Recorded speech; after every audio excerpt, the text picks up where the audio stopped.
स्वागत है इस चर्चा सत्र में। आज हमारे सामने जो सामग्री है चैप्टर 10.pdf के कुछ अंश वो हमें अस्तित्व के कुछ बहुत ही गहरे सवालों पर सोचने को मजबूर करते हैं। हाँ, बिल्कुल। विषय हमारा ये शरीर लेना, ये भौतिक रूप, फिर ये उच्च विकसित सत्ताएं जिन्हें एचईबीज कहा गया है, और आखिर मानव जीवन का मकसद क्या है। तो आज हमारी कोशिश रहेगी कि इन अंशों को थोड़ा समझें कि ये स्रोत क्या कह रहा है, हम इस दुनिया में इस शरीर में क्यों हैं, सही। और हमारा अनुभव उन विकसित सत्ताओं से कैसे अलग है, और इन सब का हमारे अपने विकास से, जिसे लोग जागरण या अवेकनिंग कहते हैं, उससे क्या लेना देना है। शुरुआत ही एक ऐसे विचार से होती है जो मतलब थोड़ा चौंकाता है। क्या हो अगर हमारा यहाँ होना इस शरीर में कोई मजबूरी ना हो, कोई सजा ना हो, बल्कि हमारा अपना चुनाव हो, एक सोचा समझा फैसला। स्रोत कहता है इस पर गंभीरता से सोचो। तो चलिए इसी को पकड़कर आगे बढ़ते हैं। मुश्किलें उतनी मुश्किलें ना लगें। हाँ, शायद वो किसी बड़े उद्देश्य का हिस्सा लगने लगे। लेकिन स्रोत ये भी कहता है कि ज्यादातर इंसान वो अपना असली उद्देश्य भूल चुके हैं। हाँ, ये बात भी है। और इसी वजह से उन्हें लगता है कि वो फंसे हुए हैं इस शरीर में और जीवन की मुश्किलों में भी। ये भूलना ये भी बड़ा अजीब है। क्यों भूल जाते हैं हम? क्या स्रोत इस पर कुछ कहता है? स्रोत सीधे सीधे क्यों का जवाब तो नहीं देता, पर इशारा करता है कि शायद ये भूलना भी उसी अनुभव का हिस्सा है जिसे हमने चुना है। अच्छा। कैसे? सोचिए, अगर हमें सब याद रहे, अपना असली स्वरूप, पिछले जन्म, आने का मकसद, तो क्या वो गहरा मानवीय अनुभव हो पाएगा जिसे हम जीने आए हैं? ये भूलना ही तो हमें हर बार एक नई शुरुआत देता है। एक कोरी स्लेट की तरह। बिल्कुल, एक कोरी स्लेट। और इसीलिए जब कुछ अनचाहा होता है तो हमें लगता है ये हमारी मर्जी के खिलाफ है, क्योंकि हम वो बड़ी तस्वीर भूल गए हैं जिसमें शायद हमने खुद ही वो अनुभव चुना था। कोरी स्लेट, हर बार शून्य से शुरू करना। और यही बात हमें उन उच्च विकसित सत्ताओं हेब्स से अलग करती है ना? जरा उनके बारे में थोड़ा और बताइए, वो कौन है? हाँ, ये एक बहुत बड़ा फर्क है। स्रोत के मुताबिक हेब्स ऐसी सत्ताएं हैं जिनमें भौतिक और अभौतिक, मतलब फिजिकल और मेटाफिजिकल अवस्थाओं के बीच आने जाने की क्षमता है। आने जाने की मतलब वो अपनी इच्छा से शरीर धारण कर सकते हैं और जब चाहे उसे छोड़कर वापस अभौतिक रूप में जा सकते हैं। वो किसी एक रूप में बंधे नहीं हैं, जैसे वो अलग अलग आयामों, डायमेंशंस के बीच आसानी से घूम सकते हैं। ये दुनिया भी एक आयाम ही है। ओह, तो शरीर उनके लिए कपड़े जैसा हुआ, जब चाहा पहन लिया, जब चाहा उतार दिया, जबकि हमारे लिए तो ये पूरे जीवन का साथ है, मृत्यु तक। बिल्कुल सही। और यहीं एक और फर्क आता है। जब एचईबीज शरीर लेते हैं तो वो अक्सर सीधे एक विकसित अवस्था में आ सकते हैं। मतलब बच्चा बनकर नहीं? जरूरी नहीं। उन्हें हमारी तरह हर बार एक छोटे असहाय शिशु के रूप में जन्म लेकर फिर धीरे धीरे बड़े होकर बचपन, जवानी, बुढ़ापे, इस पूरे चक्र से गुजरने की जरूरत आमतौर पर नहीं होती। हम इंसान ये पूरा चक्र जीते हैं, हर बार सीखते हैं और शायद हर बार भूलते भी हैं। हाँ? और शायद इसीलिए, जैसा आपने पहले कहा, हम मृत्यु से, मतलब शरीर छोड़ने से इतना डरते हैं, क्योंकि हर बार लगता है सब खत्म हो गया। सही पकड़ा आपने। जबकि एचईबीज के लिए ये शायद बस एक बदलाव हो। हाँ, स्रोत यही कहता है। मनुष्य मृत्यु को, डिसएम्बॉडीमेंट को सबसे बुरी चीज समझता है, एक ट्रेजेडी, जबकि ये विकास की प्रक्रिया का एक हिस्सा हो सकता है। एचईबीज को ये डर उतना नहीं होता, क्योंकि उन्हें अपनी निरंतरता का शायद ज्यादा एहसास रहता है। वो जानते हैं कि शरीर छोड़ना अंत नहीं है। हम ये भूल चुके हैं, इसलिए डर लगता है। ये तो सोचने वाली बात है। अगर एचईबीज इतनी आसानी से रूप बदल सकते हैं और उन्हें ये लंबा, कभी कभी दर्दनाक मानवीय जीवन नहीं जीना पड़ता, तो फिर हम इंसान ऐसा क्यों चुनेंगे? हर बार शिशु बनना, सीखना, संघर्ष, बुढ़ापा, मौत, इसमें फायदा क्या है? ये तो नुकसान लगता है। यहीं पर स्रोत का सबसे क्रांतिकारी विचार आता है। वो कहता है कि ये नुकसान नहीं, ये हमारी इच्छा है। इच्छा? हाँ, हमारा चुनाव। हम मनुष्य के रूप में ठीक यही अनुभव करना चाहते हैं। वो पूरा स्पेक्ट्रम, गर्भ से लेकर बुढ़ापे तक, हर भावना, हर रिश्ता, हर चुनौती, और सिर्फ एक बार नहीं, अनगिनत बार, अलग अलग भूमिकाओं में, अलग अलग हालात में। अनगिनत बार, अलग अलग भूमिकाएं। स्रोत ये भी कहता है कि हमने पीड़ित और खलनायक दोनों रोल किए हैं, मतलब उत्पीड़ित और उत्पीड़क भी, अच्छा और बुरा भी। ये समझना थोड़ा मुश्किल है। हाँ, ये गहरा है। क्या इसका मतलब है कि जिसे हम बुराई कहते हैं वो भी हमारे विकास का हिस्सा है? स्रोत के नजरिए से देखें तो हाँ, यहाँ भूमिका निभाने का मतलब है उस अनुभव को जीना, उसे समझना, ताकि हम खुद को हर एंगल से जान सकें। हर एंगल से। स्रोत ये साफ करता है कि सही और गलत, अच्छा और बुरा, ये इंसानी लेबल्स हैं।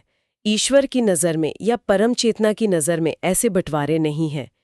ईश्वर हमें हमारे होने की पूरी प्रक्रिया में स्वीकार करता है, हमारे आत्मनिर्माण की यात्रा में। आत्मनिर्माण, सेल्फ क्रिएशन। हाँ, और इसमें वो अनुभव भी शामिल है जिन्हें हम नेगेटिव मानते हैं। पर इन अनुभवों से हम खुद को बनाते कैसे हैं? मतलब प्रक्रिया क्या है? ये प्रासंगिक क्षेत्र या कंटेक्सचुअल फील्ड की अवधारणा से जुड़ा है। स्रोत का तर्क है कि ये भौतिक जीवन हमें एक ऐसा मंच देता है जहां द्वैत है, ड्यूअलिज्म। द्वैत जैसे अंधेरा है तभी रोशनी का महत्व है, दुख है तभी सुख का एहसास है। जिसे हम बुराई कहते हैं वो मौजूद है तभी हम अच्छाई को चुन सकते हैं, उसे अनुभव कर सकते हैं। ओह अच्छा। ये द्वैत का मैदान हमें लगातार चुनने का मौका देता है कि हम कौन हैं, हम क्या बनना चाहते हैं, हम किसके साथ खड़े हैं। हर चुनाव, हर अनुभव हमें अपने बारे में कुछ सिखाता है। जब हम मुश्किल में हिम्मत चुनते हैं या नफरत के सामने प्यार चुनते हैं या स्वार्थ की जगह सेवा चुनते हैं या इसका उल्टा भी, हाँ, तो हम तय कर रहे होते हैं कि हम कौन हैं। हम सिर्फ सोच नहीं रहे, हम उसे जीकर अनुभव करके जान रहे होते हैं। स्रोत के अनुसार ईश्वर की यही इच्छा है कि हम अपनी दिव्यता को किसी के कहने से नहीं बल्कि अपने आज़ाद चुनाव और अनुभव से जाहिर करें, उसे जानें। अगर चुनने का विकल्प ही ना हो तो दिव्यता का क्या मतलब? ये तो बहुत गहरा है। मतलब नेगेटिव अनुभव भी उतने ही जरूरी हैं जितने पॉजिटिव, क्योंकि उनके बिना चुनाव का मतलब ही नहीं रहेगा। बिल्कुल। ये तो जीवन को एकदम अलग नजरिए से देखना हुआ। अच्छा, तो अगर हम इंसान इस द्वैत के अनुभव से खुद को गढ़ रहे हैं, तो फिर हिब्स क्यों शरीर लेते हैं? खासकर तब जब स्रोत कहता है कि वो ये सब अनुभव कर चुके हैं। उनका क्या मकसद है? स्रोत इसके मुख्य रूप से 2 कारण बताता है। पहला, वो अपने ही आयाम में, अपनी ही रियलिटी में शरीर ले सकते हैं। अपने आयाम में? क्यों? शायद कुछ ऐसा दोबारा बनाने या अनुभव करने के लिए जो उनके अभौतिक रूप में मुमकिन नहीं। ये उनकी अपनी खुशी या अभिव्यक्ति के लिए हो सकता है, और इस स्थिति में उन्हें आमतौर पर हमारी तरफ पूरे जीवन चक्र से गुजरने की जरूरत नहीं होती। दूसरा कारण हमारे लिए ज्यादा महत्वपूर्ण है। वो किसी दूसरे आयाम में, जैसे हमारी पृथ्वी पर, भौतिक रूप ले सकते हैं। हमारी पृथ्वी पर? क्यों? क्या? उस आयाम की सत्ताओं की मदद करने के लिए, जैसे कि हम इंसानों की मदद? किस तरह की मदद? हमें ये समझने, व्यक्त करने और अनुभव करने में मदद कि हम असल में कौन हैं, मतलब अपने असली दिव्य स्वरूप को पहचानने में। यानी वो हमारी मदद करने यहाँ आ सकते हैं, गाइड्स की तरह या सहायक। लेकिन तब क्या वो भी शिशु के रूप में जन्म लेते हैं? स्रोत कहता है कि इस स्थिति में हाँ, मदद के उद्देश्य से वो शिशु के रूप में जीवन शुरू करने का चुनाव कर सकते हैं। कर सकते हैं? क्यों? शायद इसलिए ताकि वो उस दुनिया को, उसके नियमों को, उसके अनुभवों को पूरी तरह समझ सकें जिसमें वो मदद करने आए हैं, और ताकि उनकी मौजूदगी स्वाभाविक लगे, कोई डर या अविश्वास पैदा न करे। वो एक तरह से अंदर से मदद करते हैं। दिलचस्प। तो क्या उनका अपना कोई विकास नहीं हो रहा होता जब वो हमारी मदद कर रहे होते? यहाँ एक और गहरी बात है। स्रोत बताता है कि HEBs अब खुद को साधक, द सीकर की तरह नहीं देखते, बल्कि उत्तर, द आंसर की तरह अनुभव करते हैं। उत्तर? इसका क्या मतलब? इसका मतलब ये नहीं कि उनका विकास रुक गया है, बल्कि उनका विकास अब दूसरों की मदद करने में है, अपनी दिव्यता को इस सेवा के जरिए व्यक्त करने में है। ये उनके विकास का अगला पड़ाव है। अच्छा। पूरा ब्रह्मांड, हर आयाम ऐसी सत्ताओं से भरा है जो अपनी असलियत को नए नए तरीकों से जानना और जीना चाहती है। दूसरों की मदद करना भी खुद को जाहिर करने का एक तरीका है। ये सब सुनकर जागरण या अवेकनिंग की बात ज्यादा समझ आती है। स्रोत कहता है जागने पर हम अपना उद्देश्य जान जाएंगे। तो क्या ये सारी जानकारी कि हम यहाँ क्यों हैं, ये शरीर क्यों चुना, HBEs का होना, ये सब उसी जागरण की प्रक्रिया का हिस्सा है? बिल्कुल। जागरण का मतलब ही है उस भूलने की अवस्था से बाहर आना जिसके बारे में हमने शुरुआत में बात की थी। हाँ। अपने असली स्वरूप को, अपने मकसद को और इस जीवन की बड़ी तस्वीर को याद करना, ये समझना कि हम हालात के शिकार नहीं बल्कि अपने अनुभव के रचयिता हैं। और स्रोत यहाँ एक बहुत चौंकाने वाली बात कहता है, जिससे वो महान रहस्य कहता है। महान रहस्य क्या है वो? रहस्य ये है कि भौतिक और अभौतिक का पूरा मिलन, मतलब अपने दिव्य स्वरूप से पूरी तरह जुड़ जाना और इसी दुनिया में रहते हुए उसे जीना, वो किसी भी पल मुमकिन है। किसी भी पल। हाँ, ये कोई हजारों साल चलने वाली धीमी प्रक्रिया होने की जरूरत नहीं है। स्रोत कहता है ये प्रक्रिया एकदम संघनित हो सकती है। एक व्यक्ति या यहाँ तक कि पूरी सभ्यता जब चाहे सामूहिक रूप से एक जागृत प्रजाति की तरह जीना शुरू कर सकती है। पूरी सभ्यता किसी भी क्षण? ये तो यकीन करना मुश्किल है। अगर ऐसा मुमकिन है तो फिर हो क्यों नहीं रहा? हम सब इतने संघर्ष और उलझन में क्यों जी रहे हैं? ये वाकई एक बड़ा सवाल है जो स्रोत पाठक के मन में छोड़ देता है। शायद जवाब हमारे सामूहिक चुनाव में है, हमारी मान्यताओं में, हमारे डर में। शायद हम अभी भी वो द्वैत का खेल पूरी तरह खेलना चाहते हैं, खुद को हर कोने से अनुभव कर रहे हैं। या शायद हम बस ये भूल गए हैं कि हमारे पास ये चुनने की ताकत है, किसी भी पल जागने का चुनाव। स्रोत कोई आसान जवाब नहीं देता, बस ये संभावना सामने रखता है। तो अगर हम आज के इस पूरी बातचीत को समेटें तो मुख्य बातें क्या हैं? पहली और शायद सबसे अहम कि हमारा इस शरीर में होना कोई मजबूरी नहीं, बल्कि अपने मकसद को पूरा करने के लिए हमारा अपना चुनाव है। हाँ। दूसरी, ये लंबा और जटिल इंसानी जीवन, जन्म से मौत तक, हमारी अपनी इच्छा है, ताकि हम द्वैत के इस मैदान में खुद को हर तरह से अनुभव कर सकें, खुद को गढ़ सकें। इसमें अच्छे और बुरे दोनों अनुभव शामिल हैं। सही। तीसरी, उच्च विकसित सत्ताएं यानी HEBs हमसे अलग हैं। वो मर्जी से रूप बदल सकती हैं।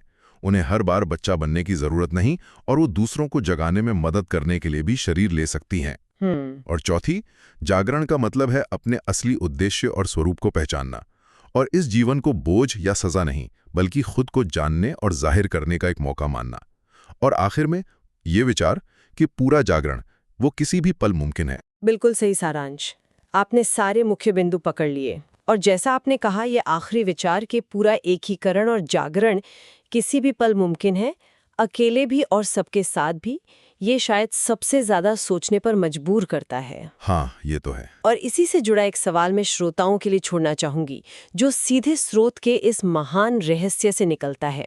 अगर स्रोत का ये दावा सच है कि एक इंसान या पूरी सभ्यता जब चाहे जागृत हो सकती है, तो फिर आज इसी पल हमें और हमारी दुनिया को अपने निजी जीवन में और अपनी सामूहिक हकीकत में पूरी तरह से जागृत होने का चुनाव करने से असल में कौन सी चीज़ रोक रही है?